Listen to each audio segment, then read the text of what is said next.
بسم اللہ الرحمن الرحیم۔ اللہ تعالیٰ نے انبیاء علیہم السلام کو اور رسولوں کو اس وجہ سے اس دنیا کے اندر مبعوث فرمایا تاکہ انبیاء علیہم السلام اور رسول آ کر حق اور باطل کے درمیان فرق کو واضح کر سکیں کہ حق کیا ہے اور باطل کیا ہے، ان تمام چیزوں کے درمیان جدائی کو، ان تمام چیزوں کے حق کو اور باطل کے بطلان کو واضح طور پر انبیاء علیہم السلام اور ان کے رسول اس تبلیغ کو، اس دین کی اشاعت کو، اس دین کی حفاظت کو واضح طور پر لوگوں کے سامنے پیش کر سکے۔ اسی سلسلے میں اللہ رب العزت کی ذات عالی نے انبیاء علیہم السلام کو مبعوث فرمایا ہے،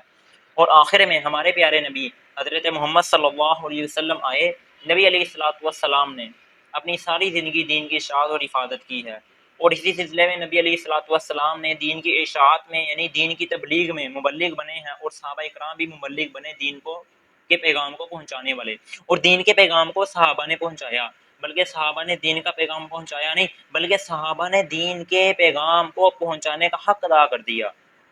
لیکن اس دین کے جو مخالفین تھے، ان سے صحابہ کی جنگیں بھی ہوئی ہیں، قرابت داروں سے بھی جنگیں ہوئی ہیں، چاہے وہ اپنے ہی بھائی ہو، چاہے اپنے ہی خاندان کے ہو۔ صحابہ نے دین ہی کی خاطر، وہ دین کا تھا دین اسلام، اس دین اسلام ہی کی خاطر صحابہ نے اپنے گھر والوں سے، اپنے ہی رشتہ داروں کو، اپنے ہی وطن کو چھوڑا اور مکہ مکرمہ سے مدینہ منورہ ہجرت کی۔ اور ہجرت کے بعد سب سے پہلا معرکہ یعنی کہ غزوہ بدر ہوا۔ یہ غزوات اسلام یعنی کہ اسلام کے اندر جتنے بھی غزوات ہوئے ہیں، ان تمام غزوات میں سب سے بڑا غزوہ تھا غزوہ بدر کا۔ اس غزوے کو سب سے بڑا غزوہ یعنی کہ شان و شوکت والا یہ کیوں کہا جاتا ہے؟ اس لیے کہا جاتا ہے کہ اس غزوے سے اسلام کی عزت، اسلام کی شان و شوکت کی ابتدا ہوئی، اور اسی سے کفر اور شرک کی ذلت اور کفر اور شرک کی رسوائی کی ابتدا بھی اسی غزوے سے ہوئی ہے۔ اب آپ جان لیں کہ بھائی غزوہ بدر کہ بدر کیا چیز ہے۔ کہ بدر ایک گاؤں تھا، یہ مدینہ منورہ سے تقریباً 28 فرسخ یعنی 80 میل کے فاصلے پر تھا بدر کا گاؤں۔ کہ بدر مدینہ منورہ سے تقریباً 80 میل کے فاصلے پر ایک واقعہ گاؤں تھا، اور یہ بدر کا جو گاؤں تھا، یہ یہاں کا جو سردار تھا اور اس کا بانی جو تھا، اس کا نام آتا ہے بدر بن یخلد بن نظر بن کنانہ، اس کی طرف یہ منسوب تھا۔ اور بعض کہتے ہیں کہ نہیں، بدر یہ کنویں کا نام تھا، کنویں ہی کے نام سے بستی مشہور ہو گئی، پھر وہ نام سارا پڑ گیا بدر کا۔ تو یہ مدینہ منورہ سے تقریباً 80 میل کے فاصلے پر ایک بدر جگہ تھی، وہاں پر نبی علیہ السلام نے اسلام کا پہلا مارکہ غزوہ بدر کا مارکہ وجود میں آیا۔ اللہ تعالیٰ نے اپنی رحمت سے اسلام کو ظاہری اور مادی اسباب اس کی مدد فرمائی، اور کفر اور شرک اس کے سر پر اللہ تعالیٰ نے ایسی ضرب لگائی کہ کفر کے دماغ کی ہڈی اللہ تعالیٰ نے چورا چور کر دی۔ میدان بدر جس کا شاہد عدل اب تک موجود ہے، اور اسی وجہ سے حق تعالیٰ نے اس دن کو قرآن کریم کے اندر فرمایا یوم الفرقان، یعنی کہ یہ غزوہ بدر کا دن ایسا دن تھا جس دن حق اور باطل کے درمیان فرق کیا گیا ہے، کہ اللہ تعالیٰ نے حق کو حق کر دیا، لیحق الحق ویبطل الباطل ولو کرہ المجرمون۔ یہ اس وجہ سے اللہ تعالیٰ نے جنگ کروائی کہ تاکہ اللہ تعالیٰ حق بات کو حق کر دے اور باطل کو باطل کر دے، ولو کرہ المجرمون، اگرچہ کہ مجرم لوگ نہ خوش ہوں، مجرم لوگ راضی ہوتے ہیں، مجرم لوگ ناراض ہوتے ہیں، اللہ تعالیٰ کو کسی کی کوئی پرواہ نہیں۔ اللہ تعالیٰ نے حق کو حق کرنا ہے اور باطل کو باطل کرنا ہے، اگرچہ مشرک لوگ مجرم لوگ نہ خوشی کیوں نہ ہو۔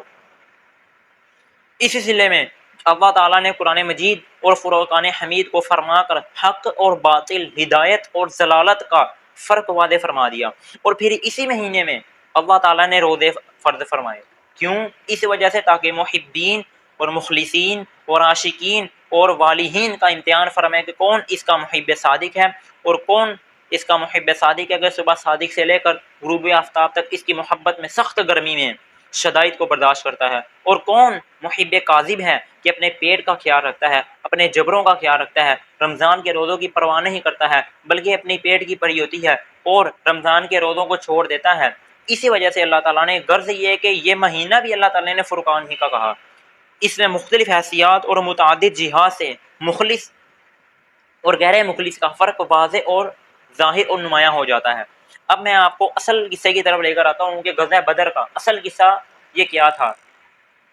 اب میں نے غزوہ بدر، یہ میں نے آپ کے سامنے ابھی تک جو باتیں ساری بیان کی ہیں، یہ میں نے آپ کو ایک تمہیدی بات بیان کی، تمہید میں نے بیان کی بدر کے بارے میں کہ کیا تھا یہ۔ اب میں قصے کا آغاز کرتا ہوں کہ بھائی غزوہ بدر رمضان مبارک تھا، 2 ہجری کا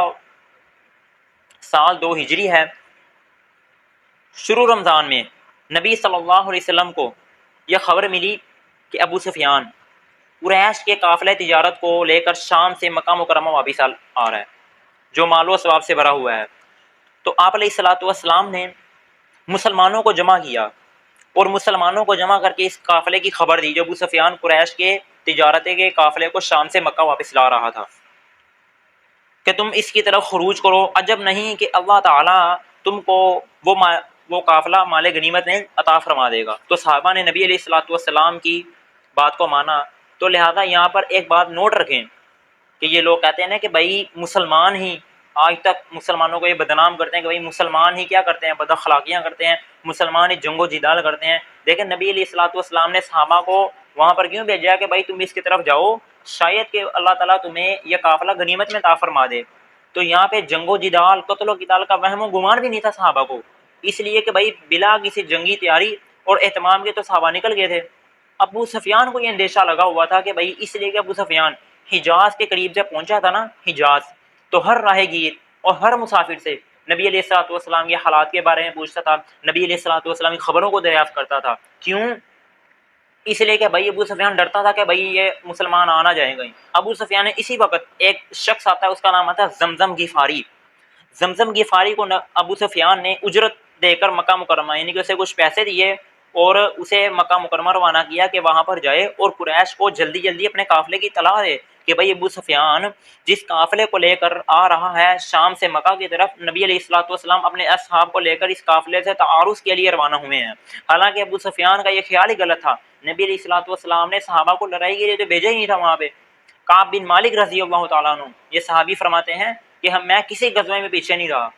میں ہر غزوے میں آگے گے رہا ہوں کہ جس میں نبی علیہ الصلوۃ والسلام تشریف لے گئے ہوں۔ مگر کہتے ہیں غزوہ تبوک کے علاوہ کہتے ہیں کہ میں غزوہ تبوک میں بھی پیچھے رہ گیا تھا اور غزوہ بدر میں بھی پیچھے رہ گیا تھا، لیکن غزوہ بدر سے تخلف کرنے والوں پر، یعنی کہ وہ صحابی ہیں، وہ لوگ کہ جو غزوہ بدر میں شریک نہیں ہوئے تھے، ان پر کسی قسم کی کوئی سزا یا آسمان اللہ تعالیٰ کی وحی کے مطابق کسی قسم کا ان پر کوئی عقاب، کوئی وعید نازل نہیں ہوئی تھی۔ اس لیے کہ بھائی نبی علیہ الصلوۃ والسلام صرف قافلہ قریش کے ارادے سے نکلے تھے، جنگ کے ارادے سے نہیں نکلے تھے، صرف اور صرف کیا نکلے تھے، نبی علیہ الصلوۃ والسلام قافلہ قریش کے ارادے سے نکلے تھے، بلا کسی قصد کے لڑائی، بغیر کسی جھگڑے کے ارادے سے مسلمان نکلے تھے۔ اللہ تعالیٰ نے مسلمانوں کو ان کے دشمنوں سے برا دیا۔ پھر یہ کسی وجہ کیا بنی تھی، میں نے بتایا کہ بھائی ابو سفیان کی سوچ اس طرح گئی تھی کہ مسلمان جنگ کرنے کے لیے ہیں، حالانکہ نبی علیہ الصلوۃ والسلام کا ارادہ نہیں تھا۔ ٹھیک ہے، 12 رمضان المبارک کی بات ہے کہ نبی علیہ الصلوۃ والسلام مدینہ منورہ سے جس وقت روانہ ہو رہے تھے، تو اب روایات میں آتا ہے بھائی کہ ان کی تعداد کتنی تھی، ان کی تعداد کے بارے میں بھی اختلاف آتا ہے۔ ٹھیک ہے، 313 کی تعداد بھی آتی ہے کہ احادیث میں اور روایات میں یہ بات مروی ہے کہ 313 کی تعداد بھی آتی ہے اور 314 کی تعداد بھی آتی ہے اور 315 کی تعداد بھی آتی ہے کہ غزوہ بدر کے اندر 313 بھی شریک تھے، 314 بھی شریک تھے، 315 بھی شریک تھے۔ 313 کی جو روایت آتی ہے وہ میں آپ کے سامنے دلائل کے طور پر پیش کرتا ہوں کہ 313 کا جو قول آتا ہے وہ مسند احمد اور معجم طبرانی میں عبداللہ ابن عباس رضی اللہ تعالیٰ عنہ سے مروی ہے، اور جو 314 کا قول آتا ہے کہ بھئی غزوہ بدر کے اندر 314 صحابہ گئے تھے، تو 314 کا قول معجم طبرانی میں ابو ایوب انصاری رضی اللہ تعالیٰ عنہ سے منقول ہے، اور جو قول 315 کا آ رہا ہے کہ بھئی نبی علیہ الصلوۃ والسلام 315 صحابہ کو لے کر اپنے ساتھ نکلے، تو 315 کا قول بہقی میں حضرت حسن عبداللہ بن عمر بن العاص رضی اللہ تعالیٰ عنہ ان کی سند سے یہ منقول ہے کہ نبی علیہ الصلوۃ والسلام مدینہ منورہ سے 313، 14 یا 15 ان کا لشکر لے کر نکلے۔ بے سر و سمانی کا یہ عالم تھا کہ بھائی اتنی جماعت میں 313 کا لشکر، مشہور قول یہی ہے کہ بھائی 313 تھے۔ ٹھیک ہے، آخر میں بات بتا دوں کہ مشہور ترین اور قابل قبول اور مسلم قول یہی کہ 313 تھے۔ 313 میں بے سر و سمانی کا عالم یہ تھا کہ صحابہ کی اتنی بڑی جماعت میں صرف اور صرف 2 گھوڑے تھے اور 70 اونٹ تھے، اور جو 2 گھوڑے تھے وہ کن کے تھے، ان میں سے ایک گھوڑا حضرت زبیر بن عوام رضی اللہ تعالیٰ عنہ کا تھا، اور ایک گھوڑا حضرت مقداد کا تھا، اور ایک ایک اونٹ دو دو اور تین تین آدمی میں تھا، یعنی کہ ایک اونٹ پر دو دو تین تین صحابہ باری باری بیٹھتے تھے، پہلے دو بیٹھ گئے پھر دو بیٹھ گئے، اس طرح یہ تعداد تھی۔ تو نبی علیہ الصلوۃ والسلام مدینہ منورہ سے تشریف لے گئے۔ عبداللہ بن مسعود رضی اللہ تعالیٰ عنہ یہ فرماتے ہیں کہ بدر میں جاتے وقت ایک اونٹ تین تین آدمی میں مشترک تھا، تو ہر کوئی اپنی باری کے اعتبار سے شریک ہوتا تھا۔ ابو لبابہ اور حضرت علی رضی اللہ تعالیٰ عنہ یہ دونوں یہ نبی علیہ الصلوۃ والسلام کے شریک تھے، یعنی کہ ایک اونٹ پر نبی علیہ الصلوۃ والسلام، حضرت علی اور حضرت ابو لبابہ یہ تین ایک اونٹ پر سوار تھے۔ تو یہ فرماتے ہیں کہ بھائی جب نبی علیہ الصلوۃ والسلام کے پیدل چلنے کی نوبت آتی،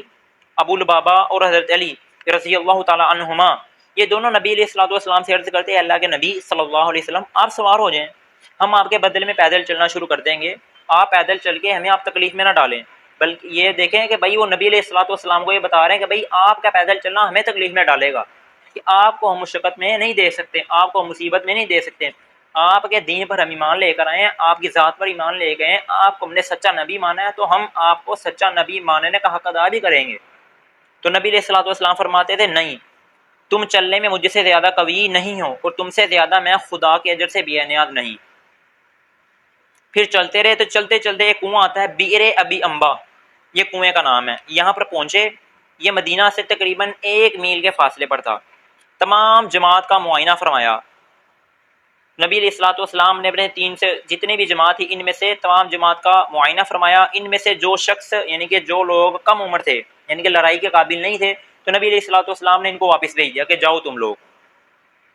جب ان کو واپس بھیج دیا تو ایک مقام آتا ہے مدینہ منورہ سے قریبی، مقام روحا، یہاں پر جب پہنچے تو نبی علیہ الصلوۃ والسلام نے ابو لبابہ بن عبد المنذر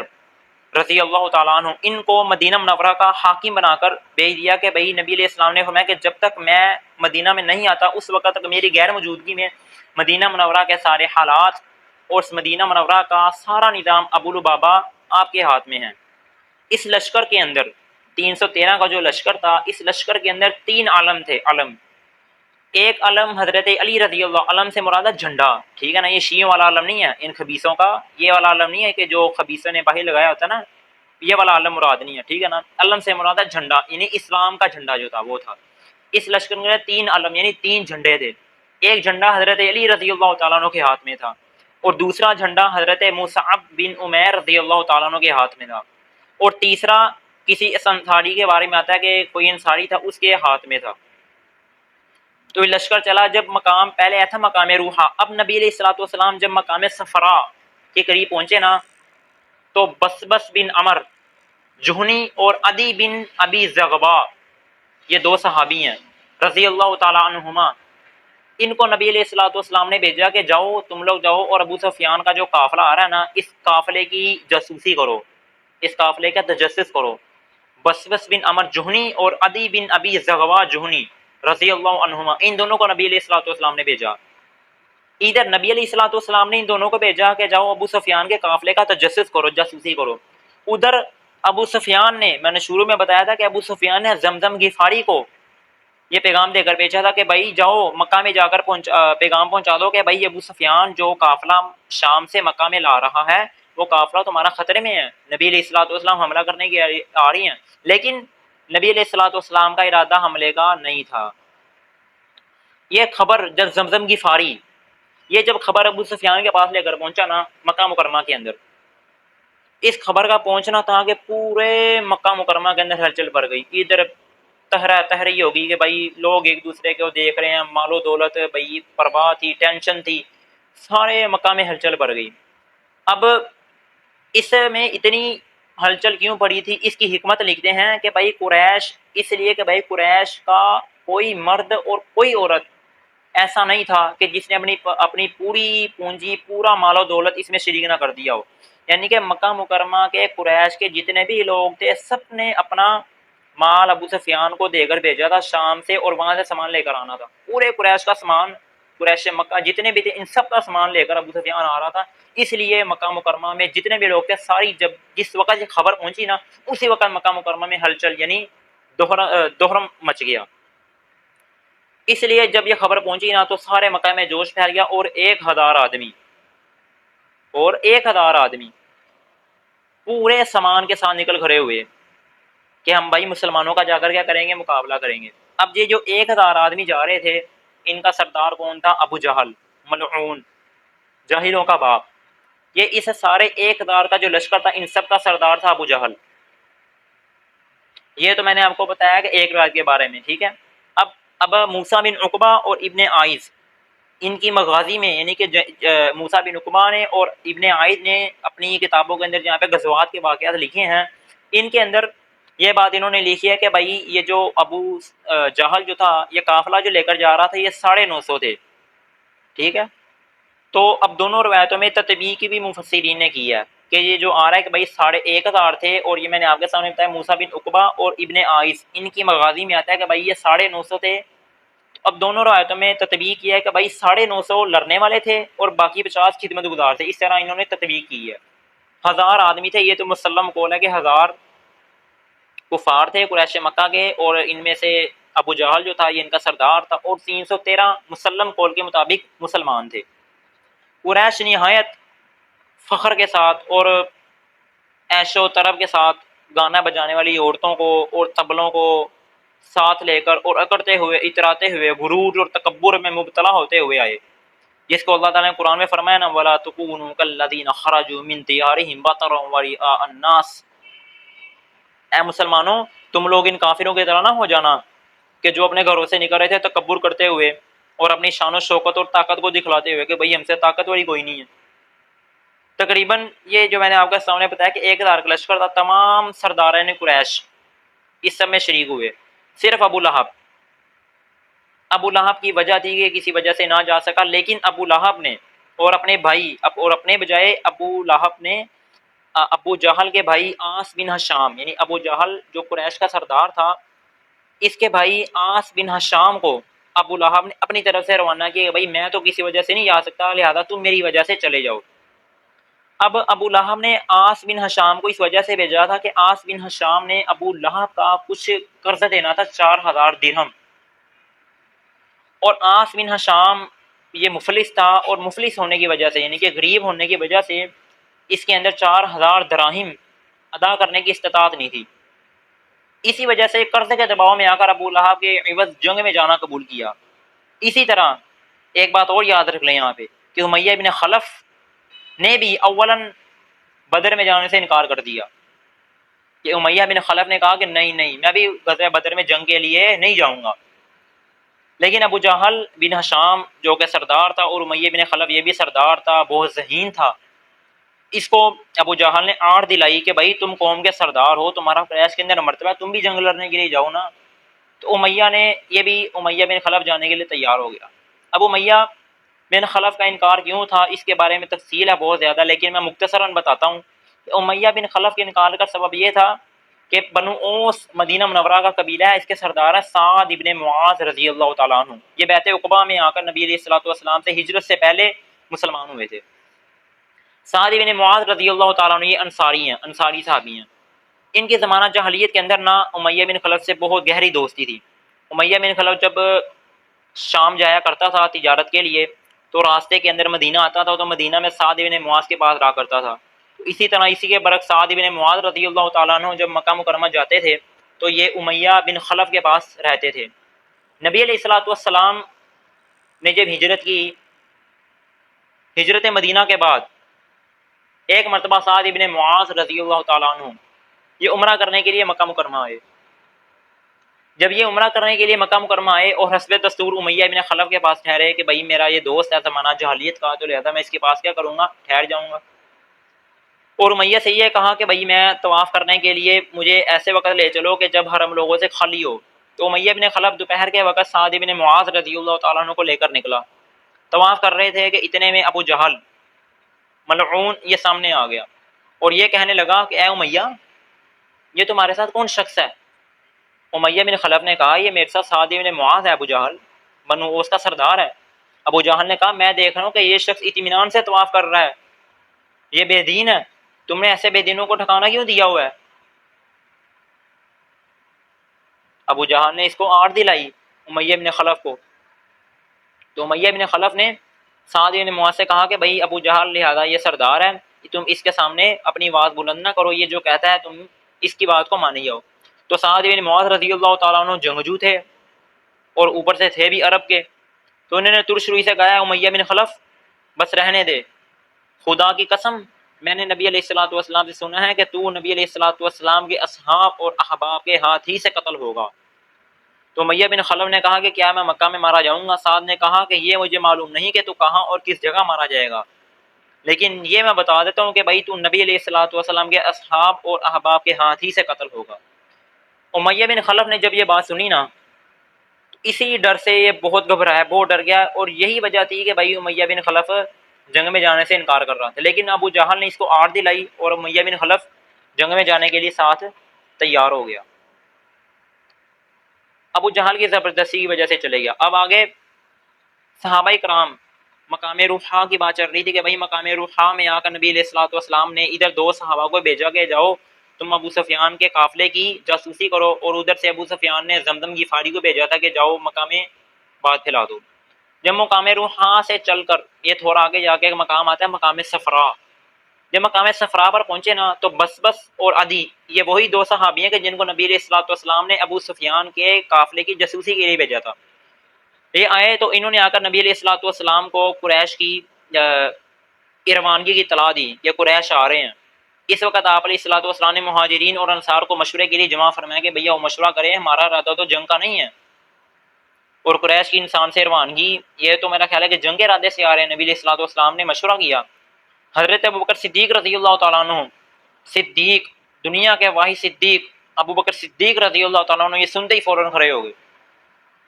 اور نہایت خوبصورتی کے ساتھ اظہار جان نثاری فرمایا اور کہا کہ اللہ کے نبی آپ پر ہم تو کیا ہماری آنے والی نسلیں بھی آپ پر قربان ہیں، دل و جان سے ہم آپ کی اطاعت کریں گے۔ حضرت ابوبکر صدیق رضی اللہ تعالیٰ عنہ کے بعد حضرت عمر کھڑے ہوئے، حضرت عمر نے بھی یہی الفاظ دہرائے۔ پھر اس کے بعد حضرت مقداد بن اسود رضی اللہ تعالیٰ عنہ انہوں نے کہا اللہ کے نبی صلی اللہ علیہ وسلم جس چیز کا اللہ نے آپ کو حکم دیا ہے آپ اس کو انجام دیجئے، ہم آپ کے ساتھ ہیں۔ خدا کی قسم ہم بنی اسرائیل کی طرح نہیں ہیں کہ ہم آپ کو یہ کہہ دیں کہ بھائی جس طرح بنی اسرائیل نے اپنی قوم کو بنی اسرائیل نے حضرت موسیٰ علیہ السلام کو کہا تھا کہ بھائی جاؤ تم جانو اور تمہارا خدا جانے، تم جا کے جہاد کرو، ہم نے جہاد نہیں کرنا۔ نہیں، ہم ایسے نہیں ہیں، ہم نے اگر آپ سے معاہدہ کیا ہے آپ کی ذات پر ایمان لائے ہیں، اللہ تعالیٰ کی توحید کو مانا ہے، الوہیت کو مانا ہے، قرآن کو مانا ہے، تو ہم اس کے احکامات کی تابع داری بھی کر کے دکھائیں گے۔ تو تیسرے صحابی حضرت مقداد بن اسد رضی اللہ تعالیٰ عنہ یہ بھی کھڑے ہو گئے۔ پھر اس کے بعد ابو ایوب انصاری رضی اللہ تعالیٰ عنہ یہ فرماتے ہیں کہ بھائی ہم مدینہ میں تھے کہ نبی علیہ الصلوۃ والسلام نے ہم کو قافلے ابو سفیان کی خبر دی اور فرمایا کہ بھائی تم اس کی طرف نکلو۔ یہ پہلی والی بات میں نے آپ کے سامنے بھی دہرا دی۔ اب میں نے آپ کے سامنے بات دہرائی کہ بھائی نبی علیہ الصلوۃ والسلام نے بار بار کہا کہ بھائی ہم جنگ کریں کہ یہ نہ کریں، ہم جنگ کریں کہ یہ نہ کریں۔ یہ نبی علیہ الصلوۃ والسلام کیوں کہہ رہے تھے بار بار؟ یہ نبی علیہ الصلوۃ والسلام اس وجہ سے کہہ رہے تھے کہ بھائی نبی مدینہ منورہ کے جو بنو اوس اور بنو خزرج یہ جب ایمان لے کر آئے تھے نا تو بنو اوس اور بنو خزرج کے سردار انہوں کا نبی علیہ الصلوۃ والسلام سے حضرت سعد بن معاذ رضی اللہ تعالیٰ عنہ کا سرداران انصار یعنی انصار کا جو سردار تھا ان کا یہ معاہدہ تھا کہ بھائی ہم نبی علیہ الصلوۃ والسلام کی مدینہ منورہ میں رہ کر مکمل طور پر ان کی حفاظت کریں گے، اپنی جان اور اپنی بیوی اپنی بچوں سے بھی زیادہ ان کی حفاظت کریں گے۔ اصل میں نبی علیہ الصلوۃ والسلام کا یہ بار بار کہنا کہ بھائی آپ ہم کو جنگ کرو گے یا نہیں کرو گے یہ حضرت سعد بن معاذ رضی اللہ تعالیٰ عنہ کی طرف اشارہ تھا۔ تو حضرت سعد بن معاذ رضی اللہ تعالیٰ نے بات سمجھ گئی کہ بھائی یہ نبی علیہ الصلوۃ والسلام جو فرما رہے ہیں نا یہ میرے بارے میں فرما رہے ہیں۔ تو حضرت سعد بن معاذ رضی اللہ تعالیٰ نے کیا اللہ کے نبی صلی اللہ علیہ وسلم ہم آپ پر ایمان لائے اور ہم نے آپ کی تصدیق کی اور اس امر کی گواہی دے کہ آپ جو کچھ لائے ہیں وہی حق ہے، اور اطاعت اور جان نثاری کے بارے میں ہم آپ کو پختہ عہد اور میثاق دے چکے ہیں کہ یا رسول اللہ صلی اللہ علیہ وسلم آپ مدینہ سے کسی اور ارادے سے نکلے تھے کہ ہم تو جنگ کے ارادے سے نہیں آئے تھے، آپ بھی جنگ کے ارادے سے نہیں آئے تھے، لیکن اللہ تعالیٰ نے یہاں پہ دوسری صورت پیدا فرما دی ہے، جو منشا مبارک پر ہو اسی پر چلیے، اور جس سے چاہے آپ تعلقات قائم فرمائیں اور جس سے چاہے آپ تعلقات قطع کر دیں، اور آپ جس سے چاہے صلح کر لیں اور جس سے چاہے دشمنی کریں، ہم ہر حال میں آپ ہی کے ساتھ ہیں اور آپ ہی کی بات کو مانیں گے۔ آپ جس سے دوستی کریں گے ہم اس سے دوستی کریں گے، آپ جس سے دشمنی کریں گے ہم اس سے دشمنی کریں گے۔ قسم ہے اس ذات پاک کی جس نے آپ کو دین حق دے کر بھیجا ہے۔ سعد بن معاذ نے کہا کہ اے نبی صلی اللہ علیہ وسلم اگر آپ ہم کو سمندر میں کود پڑنے کا حکم بھی دے دیں تو ہم اسی وقت سمندر میں کود پڑیں گے، یہ سعد بن معاذ رضی اللہ تعالیٰ عنہ۔ تو نبی علیہ الصلوۃ والسلام اپنے اصحاب کی یہ جان نثارہ تک جوابات سن کر اتنے مسرور ہوئے، فرمایا کہ اللہ کے نام پر چلو اور تم کو بشارت ہو، اللہ تعالیٰ نے مجھے سے یہ وعدہ فرمایا ہے کہ ابو جہل یا ابو سفیان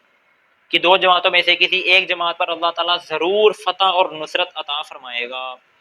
اور مجھ کو قوم کفار کے پچھاڑنے جانے کی جگہ بھی دکھلائی گئی ہیں کہ بھائی فلاں سردار فلاں جگہ قتل ہوگا، فلاں آدمی فلاں جگہ قتل ہوگا، فلاں فلاں جگہ قتل ہوگا۔ نبی علیہ الصلوۃ والسلام نے فرمایا کہ اللہ تعالیٰ نے مجھے بطور وحی کے یہ سارے کی ساری چیزیں بتا دی ہیں، بشارت کے طور پر اللہ تعالیٰ نے مجھے ساری کی سارے جگہ بتا دی ہیں۔ اسی کو اللہ تعالیٰ نے قرآن میں فرمایا نا وَإِذْ يَعِدُكُمُ اللَّهُ إِحْدَى الطَّائِفَتَيْنِ أَنَّهَا لَكُمْ وَتَوَدُّونَ أَنَّ غَيْرَ ذَاتِ الشَّوْكَةِ تَكُونُ لَكُمْ۔ اور اس وقت کو یاد کرو کہ بھائی جب اللہ تم سے یہ وعدہ کرتا تھا کہ کافروں کی دو جماعتوں، یعنی دو جماعتوں سے مراد کیا ہے؟ ابو جہل اور ابو سفیان، کہ کافروں کی دو جماعتوں میں سے ایک جماعت پہ تم کو ضرور دے گا، اور تم یہ پسند کرتے تھے کہ بھائی تمہیں غیر ذی شوکت جماعت تم کو ملے، اور اللہ کا ارادہ یہ نہیں تھا۔ وَيُرِيدُ اللَّهُ أَن يُحِقَّ الْحَقَّ بِكَلِمَاتِهِ وَيَقْطَعَ دَابِرَ الْكَافِرِينَ لِيُحِقَّ الْحَقَّ وَيُبْطِلَ الْبَاطِلَ وَلَوْ كَرِهَ الْمُجْرِمُونَ۔ لیکن اللہ کا ارادہ یہ تھا کہ بھائی حق کو اپنی آیات سے ثابت کر دے اور کافروں کی جڑ کاٹ کر پھینک دے، اس لیے کہ بھائی تاکہ حق بات کا حق ہونا اور باطل بات کا باطل ہونا واضح طور پر، مکمل طور پر واضح ہو جائے۔ یہ بات چلی تھی سعد بن معاذ رضی اللہ تعالیٰ عنہ صحابہ کی تقریر جو تھی نا، انہوں نے جواب دیا کہ بھائی آپ جس جگہ جائیں گے ہم آپ کے ساتھ ہیں۔ اس پر اللہ تعالیٰ نے ان آیات میں بشارت دے دی کہ اللہ تعالیٰ تمہیں ضرور غلبہ عطا فرمائے گا۔ اور ادھر نبی علیہ الصلوۃ والسلام نے صحابہ کو یہ خبر دی کہ بھائی مجھ کو قوم کے پچھاڑنے کی جگہ بھی سب دکھلائی گئی ہیں۔ اور ادھر مکہ مکرمہ کے اندر نبی علیہ الصلوۃ والسلام کی پھوپھی عاتقہ بنت عبد المطلب، اس نے زمزم غفاری کے مکہ پہنچنے سے، یعنی کہ زمزم غفاری یہ ابو سفیان کا جاسوس تھا، یہ جب مکہ مکرمہ جاسوسی لے کر آ رہا تھا تو زمزم غفاری کے مکہ مکرمہ پہنچنے سے پہلے نبی علیہ الصلوۃ والسلام کی پھوپھی عاتقہ بنت عبد المطلب انہوں نے خواب دیکھا کہ بھئی ایک شتر سوار آیا اور ابطح مقام کا نام ہے یہ ابطح، اس میں اونٹ بٹھا کر آواز بلندی پکار رہا ہے اے اہل غدار، اے اہل غدار۔ اہل غدار اللہ ان لوگوں کو اہل غدار کیوں کہا جاتا ہے؟ اے اہل غدار اپنے مقتل اور بچھڑنے کی جگہ کی طرف 3 دن میں نکل جاؤ۔ اب ان کو اہل غدار اس وجہ سے کہا جاتا ہے کہ ان لوگوں نے اللہ اور اس کے رسول سے غداری کی تھی، اس لیے کہ بھئی عالم رؤیا میں ان کو اہل غدر کہا گیا ہے۔ ادھر حضرت عاتقہ بنت عبد المطلب نے یہ خواب دیکھا اور حضرت عباس رضی اللہ تعالیٰ عنہ ان کے بھائی ان سے ذکر کیا، اور انہوں نے قسم دی کہ ہے بھائی خدا کی قسم آج میں نے یہ خواب دیکھا ہے اور اندیشہ کہ بھئی تیری قوم پر کوئی بلا اور مصیبت آنے والی ہے، یعنی کہ یہ مکہ مکرمہ میں تھی، عاتقہ بنت عبد المطلب یہ مکہ مکرمہ میں تھی۔ دیکھو اس خواب کو کسی سے بیان نہ کرنا۔ عاتقہ نے حضرت عباس کو جب خواب بتایا نا تو کہا کہ بھئی یہ خواب کسی کو بیان نہیں کرنا۔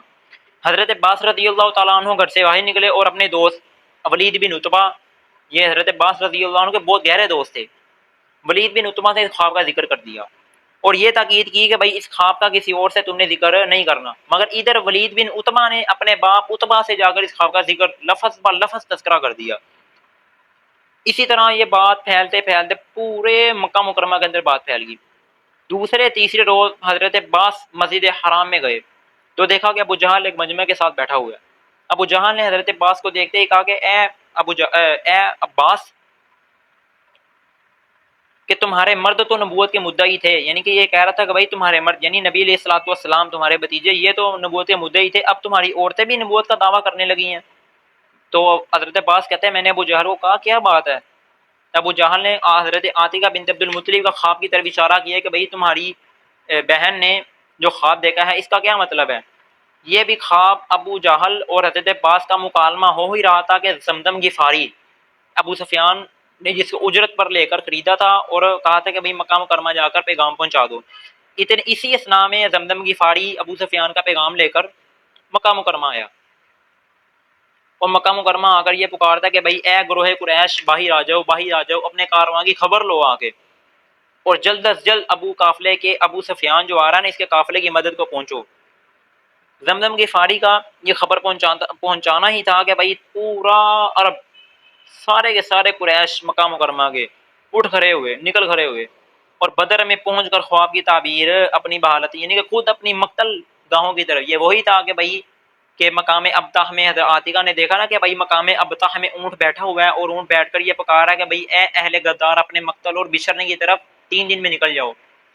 تو لہذا جس کی موت جس جگہ اور جس وقت آنی ہے وہ نہیں بھی جانا چاہتا، اللہ تعالیٰ اس کو وہاں پر پہنچا دیتے ہیں۔ تو ان لوگوں میں سے 1000 میں سے جن سرداروں کی جن کی موت تھی، تو یہ لوگ کیا ہوئے، خود بخود وہاں سے نکل گئے۔ ادھر عاتقہ بنت عبد المطلب رضی اللہ تعالیٰ عنہ انہوں نے خواب دیکھا،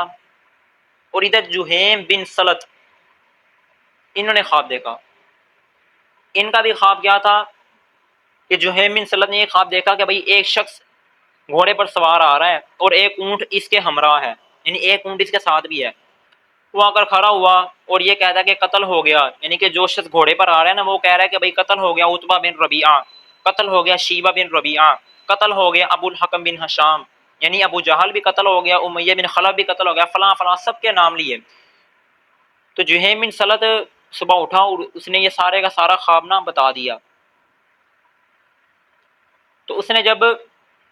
ابو جہل کو اس خواب کی اطلاع ہوئی نا، تو ابو جہل بہت برہم ہوا، ڈر گیا، اور یہ کہا کہ بھائی یہ اسے یہ کہنے لگا، اس کی خواب کو جب ابو جہل نے سنا نا تو خواب کو سن کر خود نہیں ڈر رہا، بلکہ اس کو تانا دے رہا ہے، لمز کر رہا ہے اس پر کہ بھائی تو بنی مطلب میں دوسرا نبی پیدا ہو گیا ہے کہ کل کو جو مقابلہ ہوگا کہ تجھے آج اس بارے میں کیا ہو جائے، علم ہو جائے کہ جنگ میں سے ہم سے کون قتل ہوگا کون نہیں قتل ہوگا، تجھے کیسے پتہ ہے۔ یہ ابو جہل نے جہیم بن سلط کو جنہوں نے خواب دیکھا تھا اس کو آڑ دلائی اور اس کے بارے میں اس کو برے الفاظ کہے۔ تو ادھر نبی علیہ الصلوۃ والسلام نے جن 2 صحابہ کو بس اور عدی جن کو ابو سفیان کے قافلے کی جاسوسی کے لیے بھیجا تھا، ان کو نبی علیہ الصلوۃ والسلام نے ابو سفیان کے قافلے کی جاسوسی کے لیے روانہ فرمایا تھا نا۔ جب یہ مقام بدر پر پہنچے تو ایک ٹیلے کے نیچے یہ دونوں صحابی ایک ٹیلے کے نیچے جہاں پانی کا چشمہ تھا اپنے اونٹوں کو وہاں پر بٹھلا دیے، انہوں نے وہاں پہ بیٹھ گئے۔ اتنے میں انہوں نے دیکھا کہ بھئی 2 عورتیں آ رہی ہیں کہ جن میں سے ایک عورت دوسری پر اپنے قرض کا تقاضا کر رہی ہے۔ تو اس نے یہ کہا کہ بھئی کل یا پرسوں قریش کا قافلہ شام سے آنے والا ہے، یعنی کہ وہ 2 عورتیں آ رہی تھیں اور آپس میں بات چیت کر رہی تھی۔ تو ان دونوں نے یعنی بس اور عدی نے، یہ نبی علیہ الصلوۃ والسلام نے ان کو جاسوسی کے لیے بھیجا تھا، تو یہ ایک پہاڑ کے نیچے ٹیلے کے نیچے جاسوسی کے لیے بیٹھے تھے۔ تو 2 عورتوں کو دیکھا ہے کہ گفتگو کر رہی ہیں، اور گفتگو یہ کر رہی تھی کہ بھئی قریش کا قافلہ شام سے آنے والا ہے کل یا پرسوں، اس وقت محنت و مزدوری سے جو کماؤں گی یا جو کھاؤں گی نا تو میں تمہارا قرض کو ادا کر دوں گی۔ تو اتنے میں ایک شخص ہے مجری بن عمر جوہنی، یہ بھی پانی کے چشمے پر موجود تھا۔ اس نے بھی ساتھ ساتھ یہ تمام کی تمام خبر سن لی۔ جب قرض دار عورت نے قرض خواہ عورت سے یہ کہا کہ بھئی کل یا پرسوں قریش کا قافلہ آنے والا ہے، اس وقت قافلے کا کچھ کام کر کے طرح ادا کر دوں گی، تو مجری بن عمر جوہنی نے کہا کہ یہ سچ کہہ رہی ہے، اور یہ کہہ کر بیچ بچاؤ کرا دیا۔ اور بس اور عدی یعنی کہ نبی علیہ الصلوۃ والسلام نے جن کو جاسوسی کے لیے بھیجا تھا، یہ سنتے ہی اونٹ پر سوار ہوئے اور نبی علیہ الصلوۃ والسلام کے پاس گئے اور نبی علیہ الصلوۃ والسلام کی خدمت میں حاضر ہو کر واقعے کی اطلاع دی۔ جب بس اور عدی یہ دونوں چلے گئے نا، ان کے جانے کے بعد ابو سفیان نبی علیہ الصلوۃ والسلام کی نقل و حرکت کی خبر لینے کی غرض سے اسی جگہ پر پہنچا جہاں پر یہ بس اور عدی ٹیلے کے نیچے کھڑے تھے، اور مجری بن عمر ان سے دریافت کیا کہ بھائی تم نے کسی کو آتے جاتے دیکھا؟ تو مجری بن عمر جوہنی نے کہا نہیں میں نے تو کسی کو نہیں دیکھا، ہاں میں نے 2 سواروں کو دیکھا ہے کہ وہ اس ٹیلے کے نیچے آ کر اونٹ بیٹھ لائے تھے اور آپس میں بات چیت کر رہے تھے، اور انہوں نے پانی بھی پیا اور مشکیلے سے پانی بھر کر یہاں سے چل دی ہیں۔ ابو سفیان فوراً اس مقام پر پہنچا جہاں پر وہ 2 صحابہ یعنی بس اور عدی جاسوسی کے لیے آئے تھے، وہاں پر پہنچا تو وہاں پر دیکھا کہ انہوں نے اونٹ کی مینگنیاں وہاں پر بڑی ہوئی تھی۔ تو ایک مینگنی کو اٹھا کر توڑا اور اس میں ایک گٹھلی برآمد ہوئی، اور اس مینگنی میں سے جو گٹھلی برآمد ہوئی نا، تو ابو سفیان نے کہا کہ خدا کی قسم یہ گٹھلی تو کیا مدینہ کی کھجور کی ہے۔ فوراً وہاں سے واپس ہو گیا، اور اس نے ابو سفیان نے قافلے کا رخ بدلا اور ساحل کے رستے سے ہو کر قافلے کو بچا کر صحیح سالم مکہ مکرمہ واپس لے گیا، اور قریش کو یہ پیغام بھیج دیا کہ بھائی تم جس کام کے لیے آ رہے تھے نا، تو لہذا میں نے اپنے قافلے کو بچا لیا، تو لہذا تم سب بھی کیا کرو واپس چلے جاؤ، جنگ کے لیے نہ آنا۔ یہ ابو سفیان نے خط بھیج دیا۔ تو ابو جہل نے کہا بھائی جب تک ہم بدر پہنچ کر 3 دن تک کھا پی کر، تو ابو جہل کو یہ خبر پہنچی، تو ابو جہل نے بجائے یہ کہ بھائی واپس چلے جائیں، ابو جہل نے کہا نہیں، ابو جہل نے کہا بھائی ہم آئے ہیں، ہم 1000 کا لشکر لے کر آئے ہیں، ہم بدر میں جائیں گے، جب تک ہم بدر پہنچ کر 3-4 دن کھا پی نہ لیں، گانا بجا کر خوب مزے نہ کر لیں، اس وقت ہم واپس نہیں آئیں گے۔ اصل میں یہ ابو جہل کی حماقت کی طرف اشارہ دے رہے ہیں کہ دیکھا نا کہ موت جس بندے کی جس جگہ پر آنی ہے نا، اسے وہاں پر جانا ہی جانا ہے، نہیں تو ابو جہل واپس بھی جا سکتا تھا، لیکن اس کی موت کا وقت مقرر تھا کہ بھئی ابو جہل جہنمی ملعون نے اسی جگہ مقام بدر میں مرنا ہے اس نے۔ تو اخنس بن شریک یہ بنی زہرا قبیلہ تھا، اس کے سردار تھے، اس نے اپنے قبیلے سے کہا کہ بھئی تم لوگوں اپنے مال کی حفاظت کے لیے آئے تھے، تو لہذا تمہارے مال کی حفاظت ہوگی، ابو سفیان کا خط پہنچ چکا ہے کہ وہ ساحل کے رستے سے مکہ مکرمہ پہنچ جائے گا۔ تو اخنس بن شریک اپنے قبیلہ بنی زہرا کو لے کر وہاں سے چلے گیا، مگر ابو جہل نے کسی کی بھی نہیں سنی اور بدر کی طرف روانہ ہو گیا۔ ادھر نبی علیہ الصلوۃ والسلام اپنے اصحاب کے ساتھ بدر پہنچے، مگر قریش نے پہلے پہنچ کر، یعنی قریش مکہ یہ 1000 کا لشکر یہ پہلے پہنچ گیا، اور انہوں نے آ کر پانی کے چشموں پر قبضہ کر لیا کہ جس جگہ سے پانی کے چشمے نکلنے تھے نا اور نکل رہے تھے، وہاں پر آ کر ان قریش کے سرداروں نے اور قریش کے 1000 کے لشکر نے آ کر قبضہ کر لیا۔ بخلاف مسلمانوں کے کہ مسلمانوں کو ان جگہ کا پانی میسر نہ ہوا، اور نہ جگہ اور مناسب جگہ بھی نہ ملی ان کو، اور مسلمانوں کو ایسی جگہ ملی کہ جو بالکل ریتلا میدان تھا اور جہاں چلنا بھی دشوار تھا، کہ ریت جب وہ چلتے تھے مسلمان صحابہ جب چلتے تھے تو پاؤں کے اندر ان کے پیر دھنس دھنس جانتے تھے۔ اسی کو اللہ تعالیٰ نے فرمایا نا قرآن میں، وَيُنَزِّلُ عَلَيْكُم مِّنَ السَّمَاءِ مَاءً لِيُطَهِّرَكُم بِهِ وَيُذْهِبَ عَنكُم رِجْزَ الشَّيْطَانِ وَلِيَرْبِطَ عَلَىٰ قُلُوبِكُمْ وَيُثَبِّتَ بِهِ الْأَقْدَامَ۔ اللہ نے فرمایا کہ بھئی اللہ تعالیٰ تم پر آسمان سے پانی برسا رہا تھا تاکہ تم کو پاک کر دے اور تم سے شیطان کی گندگی کو دور کر دے، اور تاکہ تمہارے دلوں کو مضبوط کر دے اور تمہارے قدموں کو جما دے۔ جب شام ہوگی تو نبی علیہ الصلوۃ والسلام نے حضرت علی، حضرت زبیر بن عمام اور سعد ابن ابی وقاص اور چند صحابہ کو رضوان اللہ علیہم اجمعین ان کو بھیجا کہ جاؤ قریش کا جو قافلہ تھا نا اس کی خبر لے کے آؤ۔ اتفاق سے ان صحابہ کے ہاتھ میں 2 غلام آ گئے، ان کو پکڑ کر لائے اور دریافت کیا۔ نبی علیہ الصلوۃ والسلام نماز پڑھ رہے تھے، ان غلاموں نے کہا کہ بھائی ہم قریش کے پانی سکا ہیں، یعنی کہ ہم تو ان کو پانی پلانے والے ہیں، پانی لینے کے لیے آئے تھے، تو لہذا ہمیں کچھ اس کے بارے میں علم نہیں ہے کہ کیا کرنا ہے کیا نہیں کرنا۔ تو یہ سمجھ کر ان پر تھوڑی ڈانٹ ڈپٹ کی، تو جب ان پر کچھ مار پڑی تو کہنے لگے کہ بھائی ابو سفیان ہی کے آدمی ہیں۔ یہ سن کر ان لوگوں کو ڈانٹ ڈپٹ مارنا جو شروع کیا تھا چھوڑ دیا۔ تو نبی علیہ الصلوۃ والسلام جب نماز سے فارغ ہوئے نا تو فرمایا کہ جب ان غلاموں نے سچ بولا تو تم نے ان کو مارا، یعنی کہ جب غلاموں نے یہ کہا کہ بھائی ہم تو سکا ہیں، پانی پلانے والے ہیں، ہم تو سکا سائقہ سے ہے، ٹھیک ہے نا، سائقہ کہتا ہے پانی پلانے والے کو۔ نبی علیہ السلام نے فرمایا کہ بھائی جب ان غلاموں نے کہا کہ بھائی ہم پانی پلانے والے ہیں، سچ بول رہے تھے، تم نے ان کو مارا، اور جب انہوں نے جھوٹ بولا جان بچانے کے لیے کہ بھائی ہم ابو سفیان کے آدمی ہیں، تم نے ان کو چھوڑ دیا۔ خدا کی قسم یہ قریش کے آدمی ہیں، یعنی کہ ابو سفیان کے ہمراہیوں میں سے نہیں ہے، بلکہ ان کو پانی پلانے والے ہیں۔ تو نبی علیہ الصلوۃ والسلام نے ان کو پوچھا کہ بھائی بتاؤ کتنے لوگ ہیں، تو جواب دیا کہ بھائی بہت زیادہ ہیں۔ آپ نے فرمایا ان کی تعداد کتنی ہے، تو ان دونوں غلاموں نے کہا کہ ہم کو ان کی تعداد شمار میں تو نہیں ہے، لیکن نبی علیہ السلام نے فرمایا کہ تم چلو یہ بتا دو کہ بھئی یہ روزانہ کھانے پینے کے لیے کتنے اونٹ ذبح کرتے ہیں، تو ان دونوں نے جواب دیا کہ بھئی ایک دن 9 اونٹ ذبح کرتے ہیں اور ایک دن 10 اونٹ ذبح کرتے ہیں۔ تو نبی علیہ الصلوۃ والسلام کی ذہانت، انبیاء علیہ الصلوۃ والسلام کی ذہانت ایسی ہوتی ہے کہ بھئی نبی علیہ الصلوۃ والسلام کے بعد صحابہ اور صحابہ کے بعد آج تک ایسی ذہانت کسی کو بھی نہیں ملی۔ نبی علیہ الصلوۃ والسلام کی ذہانت نے کہا کہ بھئی یہ 1000 آدمی ہیں یا 900 آدمی، ان کے درمیان یہ لوگ آئے ہیں۔ اس کے بعد آپ نے دریافت فرمایا کہ بھئی قریش کے سردار، بڑے بڑے سردار، ان میں سے کون کون آیا ہے،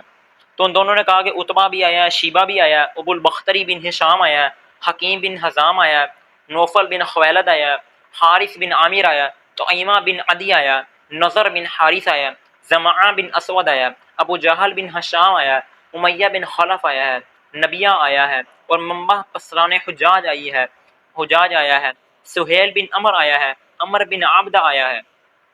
تو یہ جب سرداروں کے نام لیے نا کہ انہوں نے غلاموں نے کہا کہ بھائی قریش کے یہ بڑے سردار آئے ہیں، تو یہ سن کر نبی علیہ الصلوۃ والسلام اصحاب کی طرف متوجہ ہوئے، اپنے صحابہ کی طرف، اور یہ فرمایا کہ مکہ نے آج اپنے تمام جگر گوشوں کو تمہاری طرف پھینک دیا ہے، الغرض اس طرح آپ نے قریش کا تمام حال معلوم کر لیا۔ صبح ہوگی تو صبح ہونے کے بعد نبی علیہ الصلوۃ والسلام نے پھر لڑائی کی تیاری کی ان قریش کی غرض کی وجہ سے، حالانکہ نبی علیہ الصلوۃ والسلام میں نے شروع میں بارہا بتا دیا کہ بھائی نبی علیہ الصلوۃ والسلام لڑائی کے ارادے سے نہیں آئے تھے۔ اور سعد بن معاذ رضی اللہ تعالیٰ عنہ کی رائے سے آپ علیہ الصلوۃ والسلام کے قیام کے لیے ایک ٹیلے پر ایک خیمہ بنا دیا گیا، ایک خیمہ بنا دیا گیا جس میں نبی علیہ الصلوۃ والسلام رہے۔ سعد بن معاذ رضی اللہ تعالیٰ عنہ نے عرض کیا، اے اللہ کے نبی صلی اللہ علیہ وسلم، کیا آپ کے لیے کوئی خیمہ نہ بنا دیں جس میں آپ تشریف رکھیں اور سواریاں آپ کے قریب تیار رکھیں، پھر ہم دشمن سے جا کر مقابلہ کریں گے۔ بس اگر اللہ نے ہم کو عزت دی اور دشمن پر غلبہ عطا فرمایا تو یہ ہماری عین تمنا ہے، اور اگر خدا نہ خاصہ دوسری ضرورت پیش آئی تو آپ سواری پر سوار ہو کر ہماری قوم کے باقی بچے ہوئے لوگوں کو لے جائیں، اور باقی ماندہ جو مدینہ منورہ کے اندر جو نہیں آ سکے ہیں، مریض ہیں، بیمار ہیں، یا وہ جن کو آپ نے مدینہ منورہ کا حاکم بنا کر بھیج دیا، آپ ان لوگوں سے جا ملیں۔ قوم کے جو لوگ پیچھے رہ گئے ہیں ان سے آپ جا ملیں۔ اے پیغمبر خدا، ہم ان سے زیادہ آپ کے محب نہیں ہیں، بلکہ آپ ہی ہم کو سب سے زیادہ اس کائنات کے اندر جب سے آپ پر ایمان لے کر آئے ہیں اس وقت سے لے کر ابھی تک ہم کو آپ سے زیادہ کوئی محبوب نہیں ہوا۔ اگر ان کو کسی وجہ سے اس میں بھی یہ گمان ہوتا کہ بھئی آپ کو جنگ کا سامنا ہوگا تو ہرگز پیچھے نہ رہتے حضرت سعد بن معاذ کو۔ تو نبی علیہ الصلوۃ والسلام نے سعد بن معاذ کی تعریف کی اور ان کے حق میں دعائے خیر فرمائی۔ اس کے بعد نبی علیہ الصلوۃ والسلام کے لیے سعد بن معاذ رضی اللہ تعالیٰ عنہ کے حکم سے ایک خیمہ بنا دیا گیا اور آپ علیہ الصلوۃ والسلام اس میں رہنے لگے۔ یہ خیمہ ایک ایسے بلند ٹیلے پر بنایا گیا تھا جس میں کھڑے ہو کر تمام میدان کارزار نظر آتا تھا، بدر کا تمام مقام نظر آتا تھا۔ حضرت انس رضی اللہ تعالیٰ عنہ حضرت عمر سے راوی ہیں کہ جس شب یعنی کہ جس رات کی صبح کو میدان کارزار یعنی کہ رات کی صبح اگلے دن جنگ ہونے والی تھی، اس شب میں نبی علیہ الصلوۃ والسلام ہم کو میدان کارزار کی طرف لے کر چلے تاکہ اہل مکہ کی قتل گاہیں ہم کو دکھائیں کہ جس صبح کو جنگ ہونی تھی اسی شام کو نبی علیہ الصلوۃ والسلام نے ہم نے صحابہ کو لیا اور کہا کہ آؤ میں تمہیں بتاتا ہوں کہ میں فلاں جگہ فلاں شخص فلاں سردار فلاں جگہ مرے گا۔ اور یہ نبی علیہ السلام نے میں نے کہا کہ شروع میں نے بتایا بھائی کہ نبی اللہ تعالیٰ نے نبی علیہ الصلوۃ والسلام کو بشارت دے دی تھی کہ بھائی جب صحابہ نے حضرت ابوبکر صدیق نے حضرت عمر نے اور دیگر صحابہ نے حضرت سعد بن معاذ نے کہا تھا اللہ کے نبی آپ جس جگہ جائیں گے ہم آپ کے لیے جان دینے کے لیے تیار ہیں۔ تو نبی علیہ الصلوۃ والسلام نے صحابہ کو لے کر گئے اور شام کو جگہ بتائی گئی فلاں جگہ فلاں سردار مارا جائے گا، اور نبی علیہ الصلوۃ والسلام اپنے ہاتھ دستے مبارک سے اشارہ کرتے تھے کہ بھئی اس جگہ۔ اس کے بعد نبی علیہ الصلوۃ والسلام اور نبی علیہ الصلوۃ والسلام کی یار غار رفیق جان نثار صدیق المہاجرین حضرت ابوبکر صدیق رضی اللہ تعالیٰ عنہ اس خیمے میں داخل ہوئے اور 2 رکعت نماز ادا فرمائی، اور صدیق الانصار یعنی انصار کے صدیق حضرت سعد بن معاذ یہ خیمے کے دروازے پر تلوار لے کر کھڑے ہو گئے۔ حضرت علی رضی اللہ عنہ فرماتے ہیں کہ بھائی بدر کی رات میں کوئی شخص ہم میں سے ایسا نہ تھا جو سو نہ رہا ہو سوائے آپ کی ذات بابرکات کی، کہ نبی علیہ الصلوۃ والسلام نے ساری رات تمام شب نماز اور دعا و گریہ بازاری میں گزاری ہے کہ اے میرے رب میری امت کہ صرف یہی 313 آدمی ہیں، آپ ان کی لاج رکھ لیں۔ طلوع فجر ہوتے ہی نبی علیہ الصلوۃ والسلام نے لوگوں کو آواز دی الصلاۃ عباد اللہ الصلاۃ عباد اللہ، اے اللہ کے بندوں آؤ نماز کے لیے۔ آواز کا سننا تھا کہ بھئی سب لوگ سب صحابہ نبی علیہ الصلوۃ والسلام کی بیک وقت ایک ہی پکار میں جمع ہو گئے۔ تو نبی علیہ الصلوۃ والسلام نے ایک درخت کی جڑ میں کھڑے ہو کر سب کو نماز پڑھائی اور نماز سے فارغ ہو کر اللہ تعالیٰ کی راہ میں جان بازی اور سرفروشی کی ترغیب دی۔ اس کے بعد نبی علیہ الصلوۃ والسلام نے اصحاب کی صفوں کو سیدھا کیا، ادھر کفار کی صفیں تیار ہو رہی تھیں اور ادھر نبی علیہ الصلوۃ والسلام نے اپنے اصحاب کی صفیں تیار کی۔ تو جس روز صفیں تیار ہوئی تھی وہ تھا ماہ رمضان المبارک کی 17 تاریخ تھی کہ 17 رمضان المبارک تھا اور جمعے کا دن تھا۔ سبحان اللہ، کہ ایک طرف سے حق کی جماعت اور دوسری طرف سے باطل کی جماعت میدان فرقان یعنی کہ غزوہ بدر کو یوم فرقان کہا جاتا ہے کہ بھائی حق اور باطل کے درمیان فرق کرنے والا دن۔ نبی علیہ الصلوۃ والسلام نے جب قریش کی عظیم الشان جماعت کو پورے ساز و سامان کے ساتھ میدان کارزار کی طرف بڑھتے ہوئے دیکھا تو بارگاہ ایزی میں یعنی اللہ تعالی کی بارگاہ میں عرض کیا اے اللہ یہ قریش کا گروہ ہے جو تکبر اور غرور اور گھمنڈ کے ساتھ مقابلے کے لیے آیا ہے، تیری مخالفت کرتا ہے اور تیرے بھیجے ہوئے دین کو پیغمبر کو جھٹلاتا ہے۔ اے اللہ اپنی فتح اور نصرت نازل فرما جس کا تو نے مجھ سے وعدہ فرمایا، اور اے اللہ ان کو ہلاک کر دے۔ اس کے بعد نبی علیہ الصلوۃ والسلام نے لشکر اسلام کو مرتب فرمایا اور ترتیب اور صف آرائی کے وقت دست مبارک میں ایک تیر تھا۔ صف میں سے سواد بن غزیہ رضی اللہ تعالیٰ عنہ یہ آگے کو نکلے ہوئے تھے صف میں۔ نبی علیہ الصلوۃ والسلام نے بطور تلطف ان کو کہا کہ بھائی پیٹ پر تیر ہلکا سا کھچو دیا کہ بھائی پیچھے ہو جاؤ برابر ہو جاؤ صفوں میں نا، تربیت کی وجہ سے، تربیت کے لیے۔ تو سواد بن غزیہ نے عرض کیا اللہ کے نبی آپ نے مجھ کو درد مند کیا، اور تحقیق اللہ نے آپ کو حق اور عدل کے ساتھ بھیجا ہے، میرا بدلہ دیجیے۔ یہ کون کہہ رہا ہے؟ سواد بن غزیہ صحابی۔ کس کو کہہ رہا ہے؟ نبی علیہ الصلوۃ والسلام کو۔ اللہ کے نبی آپ نے مجھے جو ہلکا سا تیر مارا نا پیٹ پر، یہ آپ نے مجھے درد مند کیا ہے، حالانکہ آپ کو اللہ تعالیٰ نے دین حق دے کر بھیجا ہے اور عدل کے ساتھ بھیجا ہے، لہٰذا مجھے میرا بدلہ عطا کیجیے۔ تو نبی علیہ الصلوۃ والسلام پر جان قربان، نبی علیہ الصلوۃ والسلام نے اسی وقت شکن مبارک سے پیراہن شریف کو اٹھایا اور سواد سے عرض کیا کہ یہ لو اپنا بدلہ لے لو۔ تو سواد بھی صحابی تھے، صحابہ کی مثال کیا بیان کریں ہم۔ سواد نے نبی علیہ الصلوۃ والسلام کی شکم مبارک کو گلے لگا لیا اور بوسہ دی، عرض کیا یا رسول اللہ صلی اللہ علیہ وسلم شاید کہ یہ ہماری آخری ملاقات ہو۔ تو نبی علیہ الصلوۃ والسلام خوش ہوئے اور سواد بن غزیہ کے لیے دعائے حق یعنی دعائے خیر فرمائی۔ نبی علیہ الصلوۃ والسلام لشکر اسلام کو مرتب اور اسی صفوف کو اس طرح ترتیب دے رہے تھے جس طرح فرشتوں کی صفوں کو ترتیب دیا جاتا ہے۔ صرف حضرت ابوبکر صدیق رضی اللہ تعالیٰ عنہ نبی علیہ الصلوۃ والسلام کے ہمراہ خیمے میں داخل ہوئے اور سعد بن معاذ تلوار لے کر خیمے کے دروازے پر کھڑے ہو گئے۔ اس کے بعد نبی علیہ الصلوۃ والسلام نے جب قافلے کی ترتیب ساری لگا دی تو نبی علیہ الصلوۃ والسلام نے پکارا، میدان لگ گیا، تو اتبا آیا ادھر سے نا، کفار کا سردار۔ اتبا نے آ کر کہا ہے گروہ قریش واللہ تم کا محمد اور ان کے ساتھ سے جنگ کر کے کوئی فائدہ نہیں ہے۔ میدان لگا ہوا تھا۔ اتبا نے محمد نبی علیہ الصلوۃ والسلام کے صحابہ کو دیکھا نا، جب یہ صحابہ تو جوش میں بپھرے ہوئے ہیں، نبی علیہ الصلوۃ والسلام کے ایک اشارے سے اپنی جان قربان کر دیں گے، تو اتبا واپس آیا۔ اتبا نے کہا واللہ اللہ کی قسم تم کو نبی علیہ الصلوۃ والسلام اور ان کے اصحاب سے جنگ کر کے کسی قسم کا کوئی فائدہ نہیں ہوگا تمہیں، یہ سب تمہارے قرابت دار ہیں، نتیجہ یہ ہوگا کہ تم اپنے باپ اور بھائی اور چچا کے بیٹوں کو، چچا کے بھائیوں کو اور بھائیوں کے بیٹوں کو قتل کرو گے، خود بھی قتل ہوگے، اس کا کیا فائدہ ہے؟ تو یہ اتبا نے آ کر بتایا، اور اتبا نے کہا کہ دیکھو بھائی اگر عرب نے نبی علیہ الصلوۃ والسلام کو ختم کر دیا، یعنی کہ اگر ہم جنگ میں غالب آ گئے تو تمہاری مراد پوری ہو جائے گی کہ تم جو نبی علیہ الصلوۃ والسلام کو نعوذ باللہ قتل کرنے کے مشورے کرتے ہو، اور اگر اللہ تعالیٰ نے ان کو غلبہ دے دیا تو وہ بھی دیکھو تمہارے لیے باعث شرف و عزت ہوگا، کیونکہ وہ بھی تمہاری قوم سے ہیں کہ اگر اللہ تعالیٰ نے نبی علیہ الصلوۃ والسلام نبی صلی اللہ علیہ وسلم کو غلبہ دے دیا تو یہ بھی تمہارے لیے عزت ہے۔ کیوں؟ کیونکہ نبی علیہ الصلوۃ والسلام ہماری ہی تو قوم کے ہیں۔ دیکھو میری نصیحت کو مانو کہ بھائی تم چلے جاؤ، واپس چلے جاؤ۔ تو حکیم بن حزام کہتے ہیں کہ میں ابو جہل کے پاس آیا، ابو جہل اس وقت زیرہ پہنی ہوئی تھی، ابو جہل نے نا، ابو جہل ملعون اس وقت زیرہ پہن کر ہتھیار سے جا رہا تھا۔ تو حکیم بن حزام کہتا ہے کہ میں نے اتبا کی یہ جو تقریر تھی، اتبا کا پیغام تھا کہ بھائی اس جنگ کا کوئی فائدہ نہیں، کہتا ہے میں نے آ کر ابو سفیان کو جب اس کے بارے میں بتایا، ابو جہل کو جب بتایا تو ابو جہل سنتے ہی غصے میں بھڑک اٹھا اور یہ کہا کہ اتبا اس لیے بھی لڑائی سے جان چراتا ہے کہ اس کا بیٹا ابو حذیفہ مسلمانوں کے ساتھ ہے، ساتھ رہے، اس پر کوئی آنچ نہ آئے۔ خدا کی قسم ہم ہرگز واپس نہ جائیں گے جب تک اللہ ہمارے اور محمد کے درمیان فیصلہ نہ کر دے۔ اور عمر بن حضرمی ان کا بھائی عامر بن حضرمی ان کو بلایا اور بلا کر یہ کہا کہ یہ تیرا حلیف اتبا یہ لوگوں کو کہہ رہا ہے کہ بھائی واپس جانا چاہیے اور تیرے بھائی کا خون تیری آنکھوں کے سامنے کیا گیا ہے۔ عامر بن حضرمی کو کہا کہ تیرے بھائی عمر بن حضرمی کا خون تیری آنکھوں کے سامنے کیا گیا، کیا تو اس کا بدلہ نہیں لے گا؟ عامر نے سنتے ہی ہائے عمر کا نعرہ لگایا، جس سے تمام کی تمام فوج جاہل تمام کے تمام ابو جہل سمیت 1000 کا لشکر تمام فوج میں جوش پھیل گیا اور سب لڑائی کے لیے آمادہ ہو گئے، تیار ہو گئے۔ ابو جہل کی یہ جو طعن امیز اور ملعون تقریر، اس کا یہ اثر ہوا کہ اتبا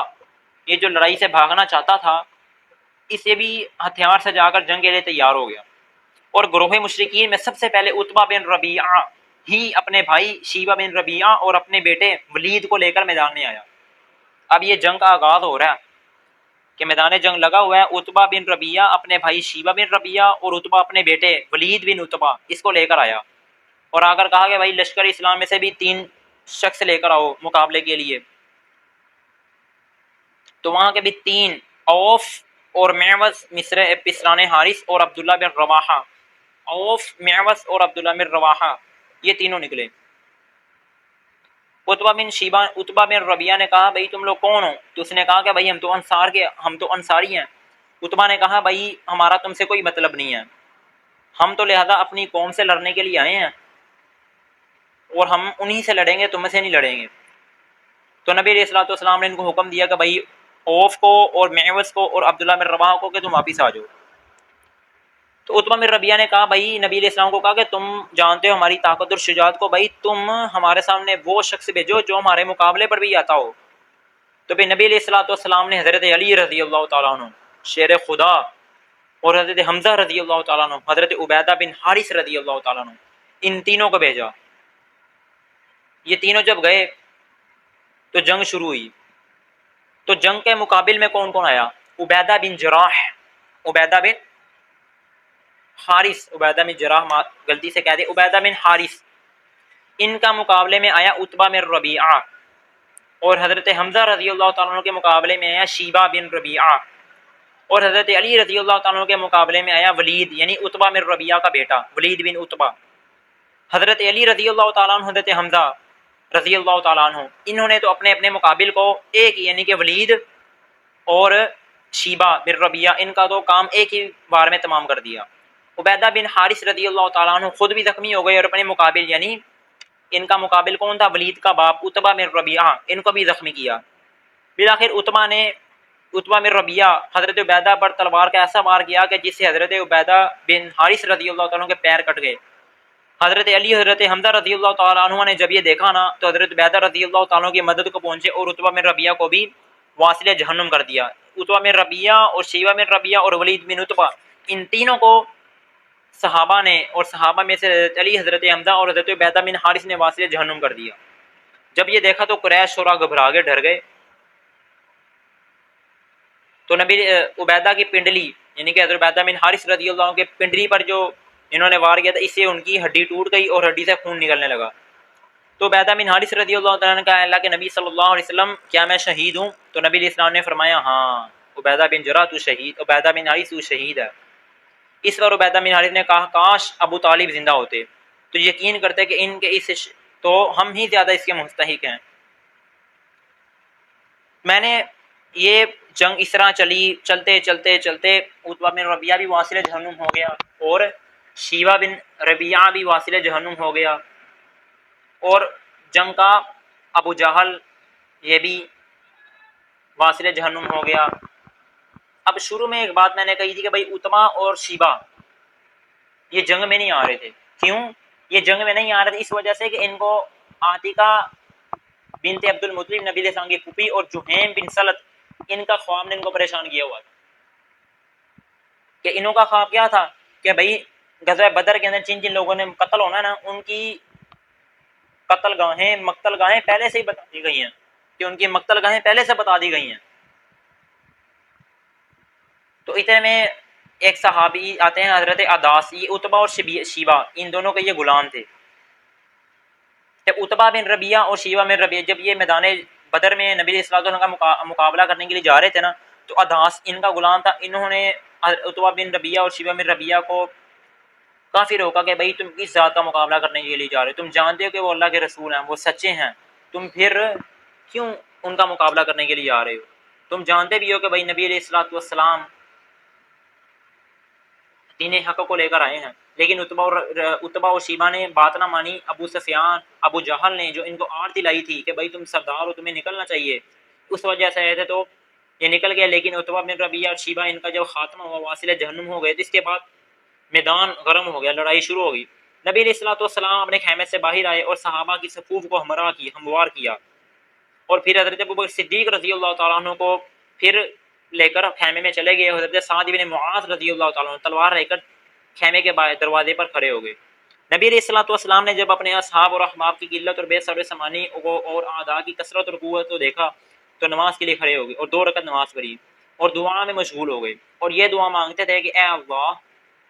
میں تیرے عہد اور وعدوں کی وفا کرتا ہوں اور درخواست کرتا ہوں کہ اے اللہ اگر تو چاہے تو تیری پرستش نہ کروں تو مجھے غالب کر دے۔ نبی علیہ الصلوۃ والسلام پر اس وقت خشوع اور خضوع کی ایک خاص کیفیت آ رہی تھی۔ بارگاہ خداوندی میں نبی علیہ الصلوۃ والسلام کبھی سر سجدہ رکھتے تھے، بارگاہ خداوندی میں نبی علیہ الصلوۃ والسلام کبھی نمازیں پڑھتے تھے، بارگاہ خداوندی میں نبی علیہ الصلوۃ والسلام کبھی سائلانہ اور فقیرانہ ہاتھ پھیلا پھیلا کر فتح اور کامیابی کے لیے دعا مانگ رہے تھے۔ حضرت علی رضی اللہ عنہ راوی فرماتے ہیں کہ بھائی میں نے بدر کے دن کچھ قتال کیا اور آپ کی طرف آیا، دیکھا کہ نبی علیہ الصلوۃ والسلام کا سر سجدے میں ہے۔ کہتے ہیں میں پھر چلے گیا، میں پھر آیا، دیکھا کہ نبی علیہ الصلوۃ والسلام کا سر سجدے میں ہے۔ کہتے ہیں میں پھر گیا، کہتے ہیں میں پھر آیا، میں نے دیکھا کہ نبی علیہ الصلوۃ والسلام کا سر سجدے میں ہے۔ تیسری مرتبہ کہتے ہیں میں پھر گیا جنگ کے لیے، کہتے ہیں میں چوتھی مرتبہ جب آیا تو اللہ تعالیٰ نے ہم کو فتح دے دی تھی۔ اور صحیح مسلم کے اندر حضرت عبداللہ بن عباس رضی اللہ تعالیٰ عنہما ان سے روایت آتی ہے کہ بھائی نبی علیہ حضرت عمر نے کہتے ہیں کہ مجھے سے بیان کیا کہ بھائی جب بدر کا دن ہوا تو نبی علیہ الصلوۃ والسلام نے دیکھا کہ بھائی قریش مکہ 1000 ہیں، 1000، اور نبی علیہ الصلوۃ والسلام کے صحابہ کتنے ہیں؟ 300 سے زیادہ، 313، اور گھوڑے کتنے ہیں؟ 2، اونٹ کتنے ہیں؟ 70، اور قریش کتنے ہیں؟ 1000 ہیں، اور 1000 اونٹ لائے ہیں، اور زیرہ 700 زیرہ پوش ہیں، تلواریں لے کر آئے ہیں، زیرے لے کر آئے ہیں، بالکل پورے مقابلے کی تیاری سے آئے ہیں۔ تو کہتے ہیں نبی علیہ الصلوۃ والسلام نے دعا مانگی، اور نبی علیہ الصلوۃ والسلام نے دعا میں یہ والے الفاظ مانگے، اے اللہ تو نے مجھ سے جو وعدہ کیا ہے اس کو پورا فرما دے، اے اللہ اگر مسلمانوں کی یہ جماعت بھی ہلاک ہوگی پھر زمین میں تیری پرستش نہ ہوگی۔ تو اللہ تعالیٰ نے نبی علیہ الصلوۃ والسلام کو فتح اور کامرانی عطا فرمائی۔ اب رہی بات یہ کہ بھائی اس لشکر کے اندر فرشتوں کا نزول بھی ہوا تھا۔ اللہ تعالیٰ نے نبی علیہ الصلوۃ والسلام اور صحابہ کی امداد کے لیے اللہ تعالیٰ نے فرشتوں کی تعداد کو بھیجا تھا۔ اب فرشتوں کی تعداد کتنی ہے اس کے بارے میں بھی اختلاف آتا ہے۔ میں آپ کے سامنے اس غزوہ بدر کا مکمل واقعہ بیان کر رہا ہوں بغیر کسی تخفیف اور بغیر کسی تکثیر کے۔ اللہ تعالیٰ نے اول 1000 فرشتے بھیجے، پھر اللہ تعالیٰ نے 3000 فرشتے بھیجے، پھر 5000 فرشتے بھیجے مسلمانوں کی مدد کرنے کے لیے۔ اب اللہ تعالیٰ نے فرشتے کیوں بھیجے؟ یہ سوال ہوتا ہے کہ بھائی اللہ تعالیٰ نے جب صحابہ کو بھیج دیا تھا اور ادھر قریش آ رہے تھے تو ان کا مقابلہ ہونا چاہیے، تو فرشتوں کو اللہ تعالیٰ نے کیوں بھیجا ہے؟ تو یہ اعتراض موتے یعنی کہ لوگ کرتے ہیں، اعتراض کرتے ہیں، یہ کہہ سکتے ہیں کہ بھائی دیکھو نعوذ باللہ اللہ تعالیٰ نے کیا مشرکین کے ساتھ زیادتی کیا کہ بھائی اللہ تعالیٰ نے صحابہ کی مدد کے لیے فرشتوں کو بھیج دیا۔ تو میرے بھائی ان کو کہو کہ بھائی اللہ تعالیٰ نے فرشتوں کو اس وجہ سے بھیجا تھا کہ اس جنگ کے اندر کفار اور مشرکین کی مدد کرنے کے لیے ابلیس لعین اپنا لشکر لے کر آیا ہوا تھا۔ اس لیے اللہ تعالیٰ نے مسلمانوں کی امداد کے لیے، مدد کے لیے حضرت جبرائیل علیہ الصلوۃ والسلام کو، حضرت میکائیل علیہ الصلوۃ والسلام کو اور حضرت اسرافیل علیہ الصلوۃ والسلام کو بھیجا تھا، اور ان کی سرکردگی میں آسمان سے اپنے فرشتوں کا لشکر نازل فرمایا تھا، کیونکہ شیطان خود سراقہ بن مالک کی شکل میں اور اس کے لشکر کے لوگ، یعنی شیطان خود سراقہ بن مالک کی شکل میں تھا، اور شیطان کے جو چیلے تھے اور اس کے لشکر کے لوگ بنی مدلج کے مردوں کی شکل میں ظاہر ہوئے تھے۔ اسی وجہ سے فرشتے بھی مردوں ہی کی شکل میں نمودار ہوئے، اور جن حضرات کی امداد اور اعانت کے لیے آسمان سے فرشتے اترے وہ حضرات اگرچہ صورتاً تو انسان تھے مگر معنی کے لحاظ سے فرشتے تھے۔ اب فرشتوں کا بھی اللہ تعالیٰ نے کیا ہے؟ طریقہ جہاد دیا کہ بھائی تم نے بھی جہاد کرنا ہے۔ فرشتوں کو چونکہ آدمیوں کے قتل کا طریقہ معلوم نہیں تھا، اس لیے فرشتوں کو اللہ تعالیٰ نے یہ حکم دیا کہ بھائی فضریبوا فوق الاعناق وضربوا منهم كل بنان۔ اللہ تعالیٰ نے کہا بھائی تم نے ان کی گردنیں مارنی ہیں بس، اور ان کی گردنوں کو کاٹ دو اور ان کے ہر پور پور کو کاٹ دو۔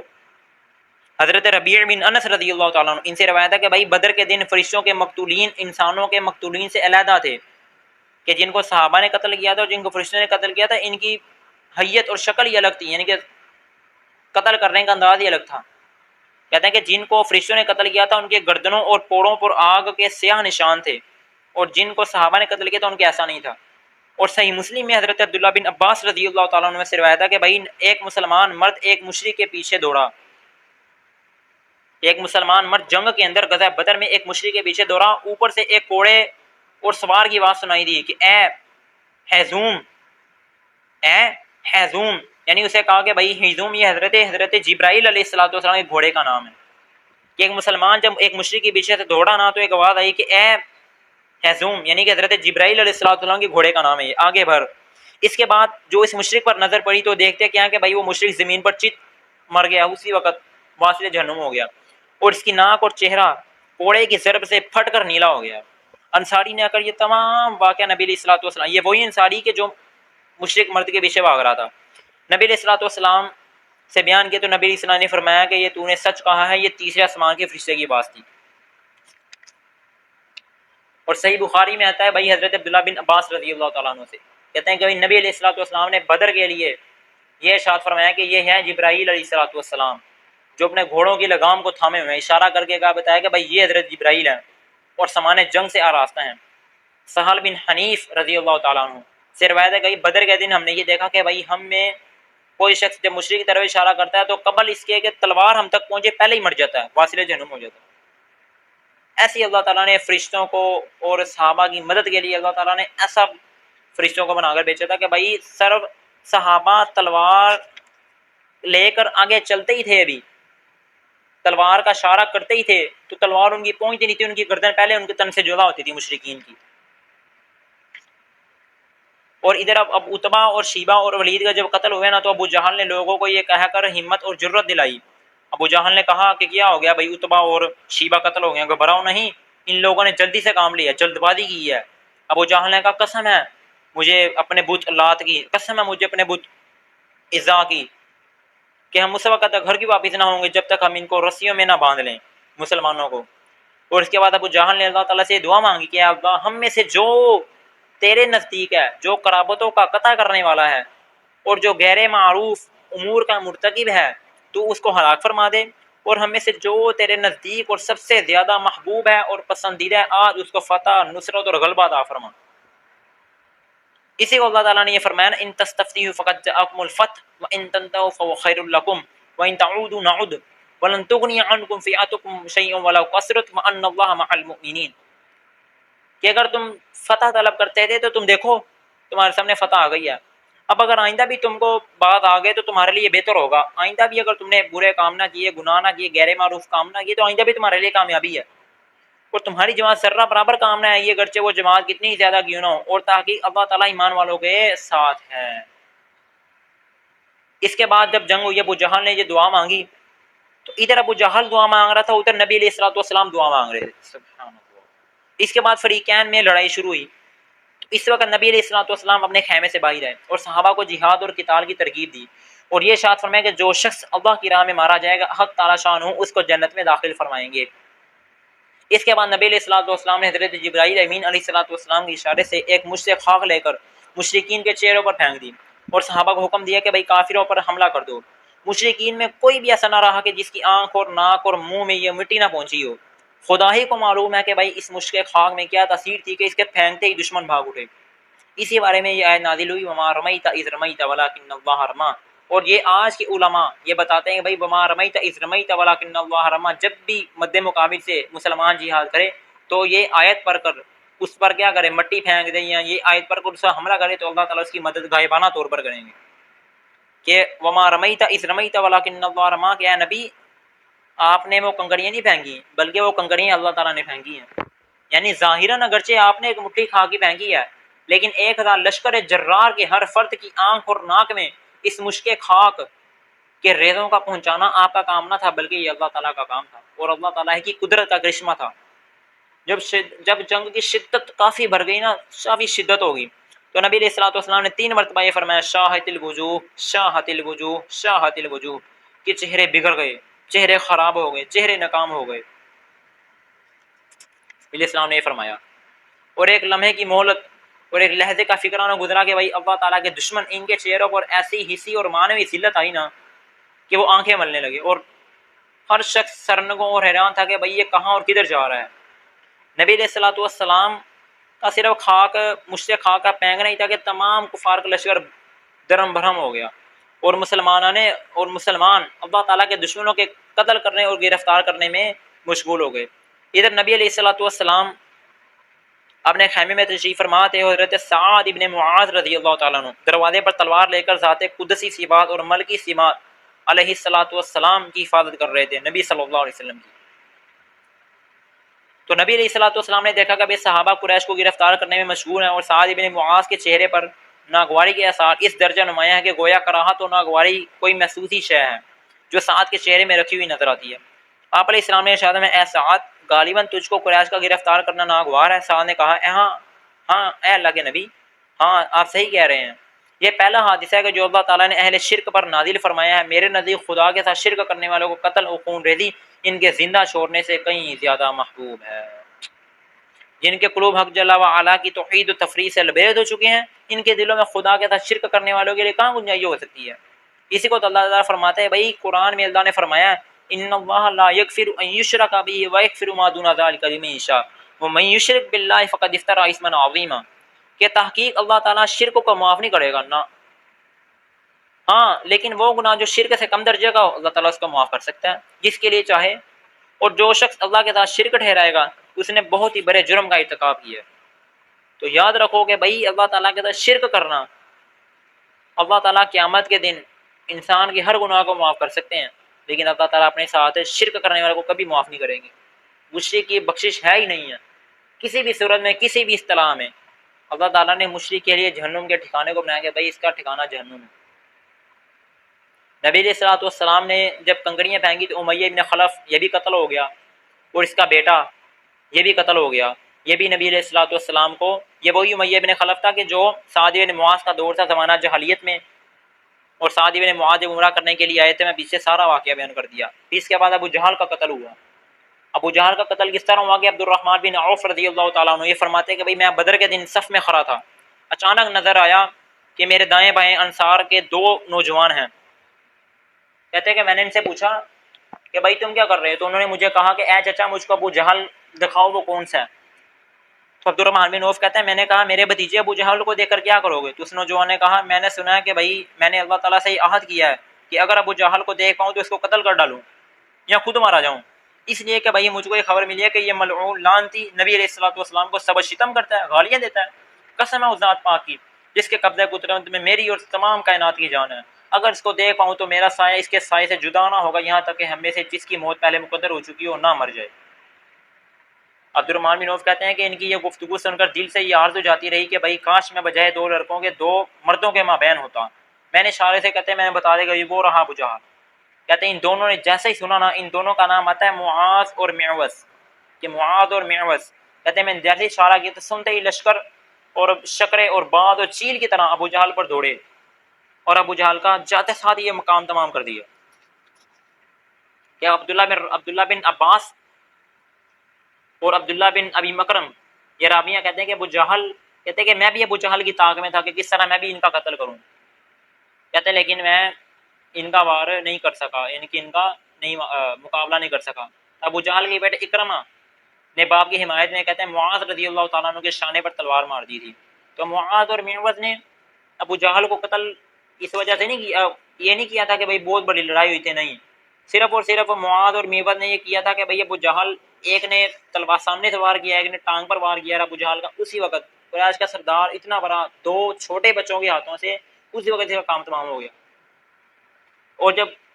ساری جنگ ختم ہوگی، سب جنگ ختم ہوگی، تو نبی علیہ الصلوۃ والسلام نے اللہ تعالیٰ سے دعا مانگی کہ اللہ تعالیٰ نے ہمیں فتح عطا فرمائی ہے۔ تو انس بن مالک ابو طلحہ سے راوی ہیں، وہ فرماتے ہیں کہ بھائی نبی علیہ الصلوۃ والسلام نے بدر کے دن 24 سرداران قریش ان کی لاشوں کے متعلق ایک نہایت خبیث، ناپاک اور گندے کنویں میں ڈالنے کا حکم دیا، اور کنویں میں جو ڈالے گئے وہ سارے کے سارے سرداران کفار تھے، اور باقی مقتولین کسی اور جگہ ڈلوا دیے گئے۔ اور نبی علیہ الصلوۃ والسلام کی عادت شریفہ تھی کہ جب آپ کسی قوم پر غلبہ اور فتح پاتے تو 3 شب یعنی 3 راتیں وہاں پر قیام فرماتے تھے۔ اسی عادت کے مطابق جب تیسرا روز ہوا تو آپ نے سواری پر زین کسی، اور اسی طریقے کے مطابق نبی علیہ الصلوۃ والسلام چلے اور صحابہ کے پیچھے چلتے تھے، اور صحابہ کو یہ خیال تھا کہ شاید کسی ضرورت کے لیے تشریف لے جا رہے ہیں، یہاں تک کہ کہتے ہیں کہ نبی علیہ الصلوۃ والسلام کنویں کے کنارے پر جا کے کھڑا ہوئے اور فلاں اور باز تھی کہ عتبہ بن ربیعہ سردار، شیبہ بن ربیعہ سردار، امیہ بن خلف سردار، امیہ بن خلف کا بیٹا سردار، ابو جہل سردار، ان سب کا نام لے کر پکارا، کہا بتاؤ اگر آج تم اللہ اور اس کے رسول کی اطاعت کر لیتے تو تم دین حق پر نہ ہوتے؟ نبی علیہ الصلوۃ والسلام نے یہ ان کو بتایا۔ تو حضرت عمر فرماتے ہیں کہ بھائی میں نے کہا اللہ کے نبی صلی اللہ علیہ وسلم کیا آپ بے جان لاشوں سے بات کر رہے ہیں؟ آپ نے فرمایا کہ بھائی قسم ذات پاک کی جس کے قبضے میں میری جان ہے، میرے کلام کو تم ان سے زیادہ نہیں سنتے۔ کیا مطلب کہ سن رہے ہیں لیکن جواب نہیں دے سکتے۔ تو یہ رد ہے ان لوگوں کے بھائی جو کہتے ہیں بھائی قبروں کے اندر مردے اور قبروں کے اندر نبی علیہ الصلوۃ والسلام زندہ نہیں ہیں، یہ ان لوگوں کا رد ہے۔ نبی علیہ الصلوۃ والسلام ان کے بارے میں جو کفر کی حالت میں مرے ہیں، کہہ رہے ہیں کہ بھائی یہ زندہ ہے لیکن جواب نہیں دے سکتے، تو نبی علیہ الصلوۃ والسلام جو رحمۃ للعالمین ہے، کیا وہ قبر میں زندہ نہیں ہوں گے؟ یہ تو ایسے الگ مسئلہ ہے، الگ گفتگو ہے۔ میں نے بتایا بھائی نبی علیہ الصلوۃ والسلام بھی کیا ہیں، قبر مبارک میں نہیں زندہ ہیں۔ اسی وجہ سے فرماتا ہے نبی علیہ السلام نے کہ بھائی جو مجھ پر درود بھیجتا ہے تو میں اس کو خود سنتا ہوں۔ اس کا کیا مطلب ہے؟ یہ وہی روایت ہے کہ بھائی نبی علیہ الصلوۃ والسلام تمام انبیاء، حدیث میں آتا ہے کہ بھائی نبی علیہ السلام نے فرمایا کہ بھائی اللہ تعالیٰ نے مٹی کے اوپر حرام کر دیا کہ وہ انبیاء علیہ الصلوۃ والسلام کے جسموں کو کھائے، کہ کسی کے جسم کو نہیں کھا سکتی ہے۔ تو لہذا یہ بدر کا میدان جب لگا، بدر میں مسلمانوں کو فتح ہوگی، اور بدر کے جو قیدی آئے، اور قیدیوں کے اندر کون کون تھے؟ قیدیوں میں آتا ہے کہ بھائی موسیٰ بن عمیر رضی اللہ تعالیٰ عنہ کے عینی بھائی ابو عزیز بن عمیر بھی تھے، اور اسی کے ساتھ ساتھ اور ان کے 70 کفار مارے گئے تھے، اور 70 ان کے قیدی بنے تھے۔ 70 ان کے کفار مارے گئے تھے اور 70 ان کے قیدی بن گئے تھے۔ تو پھر پوچھا کہ بھائی ان 70 کے ساتھ کیا کرنا ہے؟ کسی نے کہا کہ آپ ان سے ان میں سے جو پڑھے لکھے ہیں آپ ان سے مال و دولت لے لیں، اور آپ ان کو کہیں کہ بھائی آپ ہمیں ہمارے بچوں کو پڑھا دیں۔ جو پڑھے لکھے ہیں نا ان کو آپ کہیں کہ بھائی آپ ہمارے بچوں کو پڑھا لکھا دیں تاکہ ہمیں اس کا فائدہ ہو۔ ہمیں سے وہ لوگ جو پڑھنا لکھنا نہیں جانتے، روایات کو نہیں جانتے ہیں، تو وہ آپ کی قرآن کو اور حدیث کو لکھ سکیں گے۔ اور وہ لوگ جو پڑھنا لکھانا نہیں جانتے، ان 70 کفار میں سے آپ ان پر کیا کیجئے، ان کو ان سے آپ مال لیجئے اور ان کو اس کے بدلے میں آزاد کر دیجئے۔ اسی طرح سارا سلسلہ چلتا رہا۔ پھر یہ نبی علیہ الصلوۃ والسلام نے ان کو